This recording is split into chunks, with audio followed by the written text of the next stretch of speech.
या अर्थानं आपण सर्वजण क्रांती दिन म्हणून जे या देशाकरता लढले त्यांना प्रथमतः अभिवादन करतो. जागतिक आदिवासी दिन त्यांना देखील अभिवादन करतो. आणि आमदार सत्यजित तांबे यांनी गेल्या 6 महिन्यापासून पुणे नाशिक रेल्वे जो आहे मूळ प्रकल्प तो आहे त्या पद्धतीनं झाला पाहिजे याला सुरुवात केली. 3 महिन्यापूर्वी देखील गारगावच्या परिसरामध्ये एक पुणे ते नाशिक पर्यंतच्या सर्व लोकप्रतिनिधींना त्यांनी बोलवलं होतं. त्या मीटिंगला मी उपस्थित होतो. आणि त्यानंतर राज्य सरकार असेल केंद्र सरकार असेल यांच्याकडे देखील वेळोवेळी त्यांनी पाठपुरावा केला. लोकप्रतिनिधी स्वर्गीय किसनरावजी मानकेले असतील, शिवाजीराव दादा आढळराव पाटील असतील, डॉक्टर अमोल कोल्हे असतील यांनी देखील संसदेमध्ये हा प्रश्न आपल्या भागाचे प्रतिनिधी तिकडच्या खासदारांनी त्या भागाचे प्रतिनिधी म्हणून मांडण्याचा प्रयत्न केला.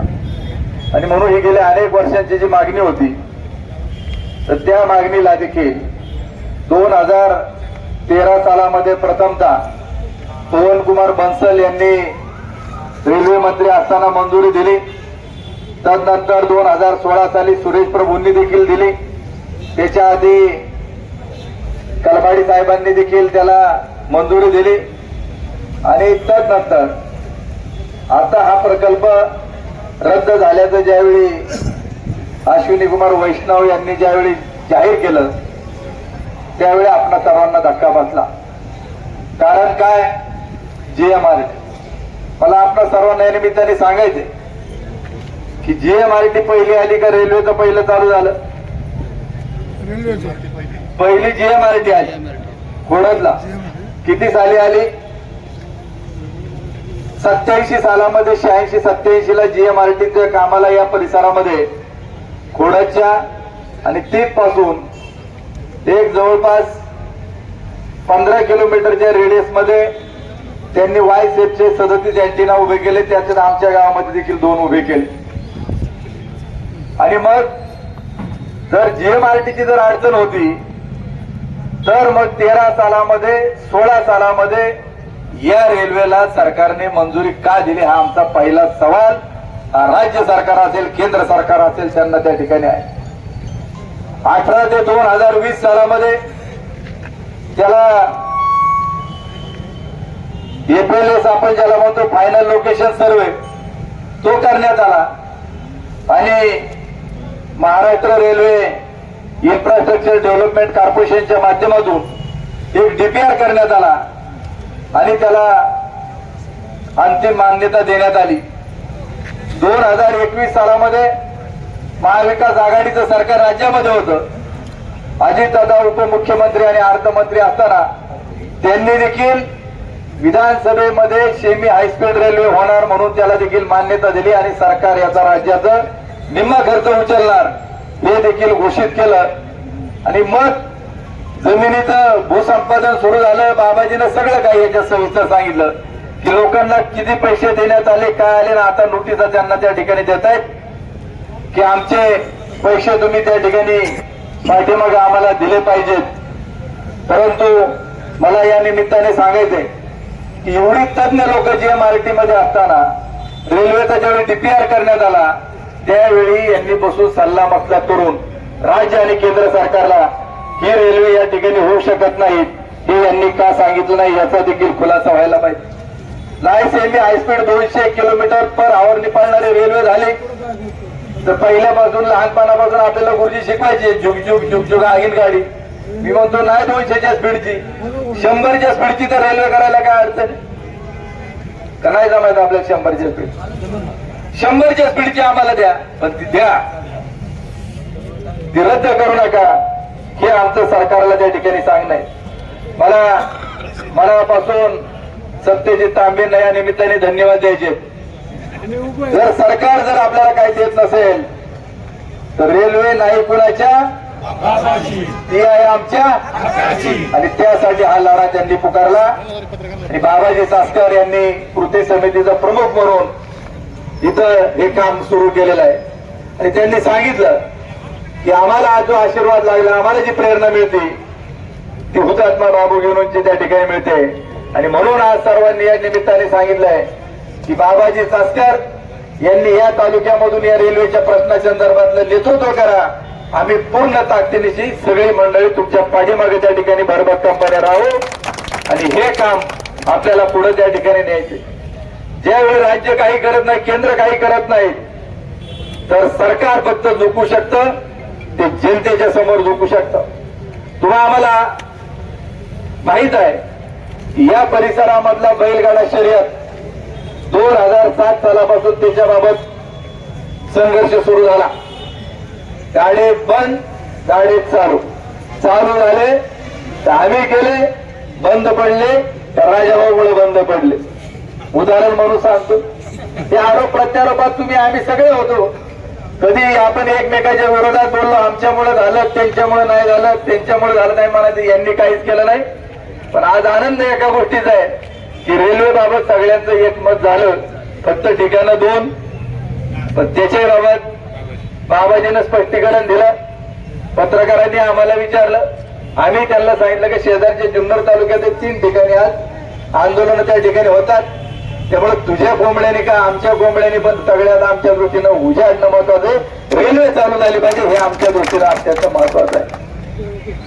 ज्यावेळी सरकार काही गांभीर्याने बिबट्याचा प्रश्न हातात घेत नव्हता म्हणून आपण रस्त्यावर उतरलो. 21 तास रस्ता बंद केला आणि बिबट्याचा प्रश्न औषधा मान्य लागला. त्यानंतर दिवसा विजेचा प्रश्न असेल त्याच्याबाबत आपण लढलो, कांद्याच्या आंदोलनाबाबत लढलो. म्हणून आज कांदा कुठेतरी 300 रुपयापर्यंत गेला. ना राज्य सरकार ना केंद्र सरकार कांद्याची खरेदी करत आहे, परंतु आपण त्यावेळी लिलाव बंद पाडले. जुन्नरचे पाडले, आंबेगावचे पाडले, खेडचे पाडले, नाशिकचे पाडले. रोहित दादांनी नेतृत्व केलं आणि म्हणून कुठेतरी कांद्याचे आज लोकांना 2 पैसे त्या ठिकाणी मिळत आहेत. आज सत्यजित तांबे यांच्या नेतृत्वाखाली आपण सगळेजण एकत्र येऊ. माझं तर म्हणणं आहे बाबाजी की आपल्याला आता हे झाल्यानंतर आजचं आंदोलन 1 दिवस आपण सत्यजित तांबेला या निमित्ताने इथं बोलू आणि त्यांना सांगू की तुम्ही पूर्ण ताकदीनिशी लढत राहा. जोपर्यंत रेल्वे होत नाही तोपर्यंत तुम्ही माघार घेऊ नका. आम्ही सगळे त्यांच्या पाठीमागे भरभक्कमपणे त्या ठिकाणी राहू. आमदार खासदार हा प्रश्न बाजूला त्या ठिकाणी राहू द्या. अनेकांनी उल्लेख केला की अभिजित दिप्पेंचा उल्लेख केला, सोनम वांगचुक यांचा उल्लेख केला की लोक जमतायत. लोकांना हे त्या ठिकाणी माहित पाहिजे का लढणाऱ्याचा हेतू हा प्रामाणिक असला पाहिजे, तो फितूर होणारा नसला पाहिजे, जरांगे सारखा त्या ठिकाणी लढणारा असला पाहिजे. जनता त्यांच्या पाठीमागे राहिल्याशिवाय त्या ठिकाणी थांबणार नाही आणि म्हणून आपण हा लढा त्या ठिकाणी लढत राहू. आज रेल्वे जशी गेली, सुरेश भाऊ कदाचित आपल्या सगळ्यांना माहित नाही, विधानसभेला सांगितलं होतं की ही लढाई पाहण्यासाठी आहे, बोगदा होऊन देणार नाही. पण दुर्दैव एक आहे की आजपर्यंत जसा कुकडी प्रकल्प असेल, पुणे पाटबंधारे विभाग असेल, त्याची स्थापना झाली, तसं मुख्य अभियंत्याचं ऑफिस हे पुण्यामध्ये सिंचन भवनला त्या ठिकाणी होतं. पण तुमचं आमचं दुर्दैव आहे की आज पुण्यामध्ये असणारं राज्य सरकारचं मुख्य अभियंता की जर आपल्याला रावसाहेबांनी पाणी सोडलं नाही, आपण नारायणगावला कार्यकारी अभियंत्याकडे त्या ठिकाणी जातो. त्याने ऐकलं नाही तर आपण सुपरिटेंडेंट इंजिनियरकडे त्या ठिकाणी पुण्याला जायचो. त्याने जर ऐकलं नाही तर चीफ इंजिनियरकडे आपण त्या ठिकाणी मुख्य अभियंत्याकडे त्या ठिकाणी जायचो. परंतु गेल्या 2 महिन्यापूर्वी मुख्य अभियंता पुणे पाटबंधारे विभागाचे जे आपल्या आहेत रमेश भाऊ, ते कार्यालय आज कुठं गेले, ते इथून उचललं आणि सोलापूरला त्या ठिकाणी गेलं. पण आमचं म्हणणं आहे का लोकप्रतिनिधी म्हणून राज्य सरकारचं अस्तित्वात आल्यापासूनचं कार्यालय सोलापूरला का गेलं, तुम्ही हे लोकांना का सांगत नाही, हा देखील आजच्या निमित्ताने त्यांना सवाल आहे. या रेल्वेचे जे आपल्याला फायदे होणार आहेत, प्रवासातला वेळ वाचेल, त्याचबरोबर खर्चामध्ये बचत होईल. सगळ्यात स्वस्त जर काय असेल तर ती जलवाहतूक, जहाजाचा प्रवास हा सगळ्यात स्वस्त. 2 नंबर रेल्वे, 3 नंबर रोड आणि 4 नंबर विमान हवाई वाहतूक. आज आपल्या परिसरामधून जर रेल्वे गेली तर आपल्या सर्वांना माहिती आहे की आपल्या भागात नाही पण मधल्या काळामध्ये उज्जैनला ट्रेन भरून निवडणुकीच्या काळात गेल्या किती जातात एका ट्रेन मध्ये लोक? 2700च्या दरम्यान ऍडिशनल जर आपण त्याला दोघी जर जोडल्या 2,500 ते 2700 पर्यंत, 2,500 ते 2700 पर्यंत लोक जातात. मी म्हणतो 2,500 लोक धरा. आज रस्त्यावरती सगळ्यांना इकडे जर जाणं येण्याकरता आपली वाहनं जर न्यायला लागत असतील आणि एका गाडीत सरासरी 4 माणसं जर बसली आणि 2,500 लोक याच रस्त्याने जर रेल्वे मधून त्या ठिकाणी गेली तर 2,500ला 4 लोकांनी जर भागलं तर किती? जवळपास 600 गाड्यांचं वाहतूक याच्यावरून कमी होईल, लोकांची बचत, त्याचबरोबर प्रदूषण त्या ठिकाणी कमी होईल, वेळ वाचेल, याचा हिशोब देखील आपण सर्वांनी करणं गरजेचं आहे. आज या भागात निर्माण होणारा कांदा वॅगनने तो परराज्यामध्ये जाईल, बंदराच्या ठिकाणी जाऊ शकतो कमी खर्चात, त्यामुळे शेतकऱ्याच्या दरात वाढ होईल. पंजाबवरून जो बटाटा आपल्याला येतो तो जर वॅगनने आला, जसं सिमल्यावरून खाली पंजाबला ट्रेनने त्या ठिकाणी आणला जायचा, जर रेल्वेने जर तो आला तर आपल्याला बटाट्याचं बेन देखील स्वस्त होऊ शकतं आणि त्याचबरोबर शेतीमालाची वाहतूक कमी खर्चामध्ये होते. आज खतं जर घ्यायची असतील, सिमेंट जर घ्यायचं असेल तर ते एकतर नगरला डेपोला लागतं किंवा तुम्हाला लोणी काळभोरला उतरावं लागतं किंवा बारामतीला लागतं आणि तिकडून जी वाहतूक ट्रकने आपल्याला करावं लागते, त्याच्यामुळे आपल्या भागामध्ये सिमेंट आणि खत हे देखील जादा खर्चाने आपल्याला खरेदी करावं लागतं. त्याचबरोबर साखर जर आपल्याला निर्यात करायची असेल कारखान्यांना तर ती देखील आपल्याला खडकीला न्यावी लागते. तर हे जे काय आपले फायदे होणार होते ते आपले काही आता आज रेल्वे नसल्यामुळं घेता येत नाहीत, पण उद्याच्या काळामध्ये आपल्याला ती रेल्वे कुठल्याही परिस्थितीमध्ये आणायची, यासाठी आपल्याला त्या ठिकाणी काम करणं हे गरजेचं आहे. आणि मला या निमित्ताने आपणा सर्वांचा अधिक वेळ न घेता आपण सर्वांनी या रेल्वेच्या बाबत वेगवेगळ्या प्रकारचं मार्गदर्शन सर्वांना केलेलं आहे. एवढंच या निमित्ताने सांगतो की जसं आपण जे काय आहे की बिबट्याचं आंदोलन, दुधाचं आंदोलन, कांद्याचं आंदोलन, दिवसा विजेचं आंदोलन याच्यामध्ये लढलो, तुमच्या माझ्या पदरात काही ना काहीतरी पडलं, म्हणून उद्याच्या काळामध्ये देखील हे आंदोलन आपल्याला निश्चित तेवढं त्या ठिकाणी करायचे. राजाभाऊंनी उल्लेख केला की वाडवडील गेले, त्यांचे रेल्वेचं स्वप्न अपूर्ण राहिलं. आता आपणही चाललो तरी रेल्वे काय आपल्याला त्या ठिकाणी पाहायला भेटत नाहीत, परंतु या तालुक्यातील तरुणांना आम्हाला या निमित्ताने सांगायचंय.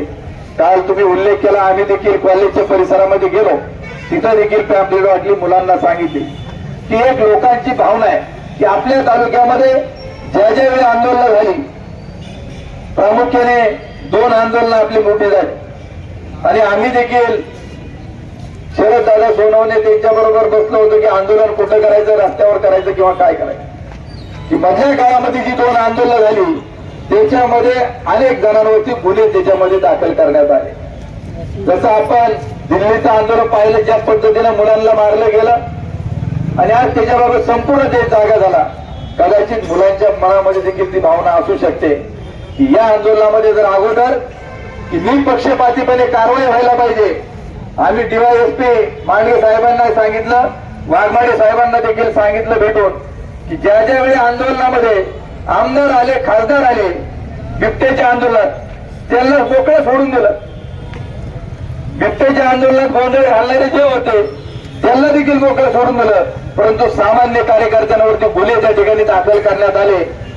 आज जामीन मिळाला असेल, कोर्ट काय निर्णय घ्यायचा असेल, सरकार काय निर्णय घ्यायचा असेल ते असेल, परंतु आमची त्यांना विनंती अशा प्रकारची राहील की ज्या प्रकारे तुकाराम मुंडे साहेब अधिकारी कोणाच्याही तोंडाकडे पाहत नाही, कोणाची कंपनी हे पाहत नाही, बेसळ दिसले तर गदार करण्याचं काम करतो, तसं काम सगळ्या अधिकाऱ्यांनी निपक्षपातीपणे करावं हीच आमची सामान्य जनतेची तुमच्याकडून अपेक्षा आहे. आणि म्हणून आपल्याला सर्वांचा अधिक वेळ न घेता आपण 100% हा लढा जोमाने त्या ठिकाणी लढू, एकत्रित लढू, पक्षीय राजकारण बाजूला त्या ठिकाणी लढू आणि ही रेल्वे झालीच पाहिजे यासाठी आपण काम करत राहू, एवढंच या निमित्ताने सांगतो. आणि आता आपल्याला यानंतर की इथं बाबाजी चासकर यांनी निवेदन तयार केलं आहे, त्याच्यावर काही लोकांच्या सह्या आहेत, बाकीचे सह्या करतील. आता पोलीस अधिकाऱ्यांना देखील आम्हाला तुम्हाला सांगणं आहे की मांडवे साहेब असतील, वाघमोडे साहेब की आम्ही फक्त रस्त्यावरती त्या ठिकाणी येऊन, आज एकादशी आहे, लोक आळंदीला जाणे करतात, आम्हाला कोणाची अडवणूक करायची नाही, परंतु प्रातिनिधिक स्वरूपामध्ये 5 मिनिट आपलं कोण प्रतिनिधी प्रांत अधिकाऱ्यांचा त्या ठिकाणी असेल त्यांना त्या ठिकाणी उपस्थित राहायला सांगा. आम्ही सर्व मंडळी येऊ, त्या ठिकाणी थांबू, ते निवेदन आपण त्या ठिकाणी स्वीकारा आणि आमच्या भावना या सरकारपर्यंत कळवण्याचं काम प्रशासक म्हणून आपण त्या ठिकाणी करावं. त्याचबरोबर आपल्या सर्वांना देखील पीडीएफ आम्ही काल पाठवलेले आहेत की त्या पीडीएफ वरती मेल आणि ते मेल आयडी त्याच्यामध्ये देण्यात आले आहेत, त्याच्यावरती आपण ते मेल फॉरवर्ड फक्त करायचे की जेणेकरून प्रधानमंत्र्यापर्यंत त्या ठिकाणी जाईल, हे देखील या निमित्ताने सांगतो. आणि ज्या पद्धतीने तुम्ही खासदार डॉक्टर अमोल कोल्हेच्या बाबत नितीनराव असतील अन्यांनी ज्या भावना व्यक्त केल्यात, तुमच्या भावनांची देखील आम्ही सर्वजण सहमत आहोत. आम्ही त्यांना एकच या निमित्ताने आज मी फोन करेल की खासदार साहेब, उद्या तुम्ही जर पंतप्रधानांकडे जाणार असेल तर तुम्ही त्या ठिकाणी रेकॉर्डिंग तुमचं त्या ठिकाणी करा आणि स्पष्टपणे मोदी साहेबांना सांगा की माझ्या मतदारसंघात ही रेल्वे झालीच पाहिजे, ती जर झाली नाही तर उद्याच्या काळामध्ये मला सुद्धा रस्त्यावर त्या ठिकाणी उतरावं लागेल, अशी मागणी त्यांनी उद्या करावी, असं देखील या निमित्ताने सांगतो आणि थांबतो. धन्यवाद.